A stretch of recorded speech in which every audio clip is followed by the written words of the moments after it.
আমি আসছিলাম স্রোতের পাশে, এবং কলা গাছ আমাকে উল্টে এইভাবে চাপায় ধরছে। চাপায় ধরার পরে আমি উঠছি, উঠে যখন দেখতেছি বাবা চলে গেছে জোরে, আপনার কলা গাছের উপর টপকে যায়, বাবাকে হাতটা ধরছি।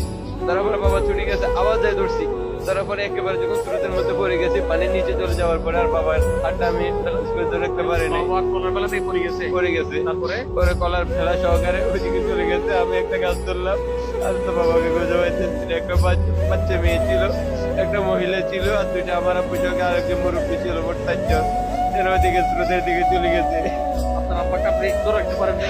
দেখতে পারি না, আমি 2-3 বার পড়লে বাবাকে যে এটা দাপ দিয়ে হাত ধরছি, কিন্তু শেষ পর্যন্ত যখন পানির নিচে ডুবে গেছি তখন আর বাবার হাতটা ধরে রাখতে পারি নাই আমি।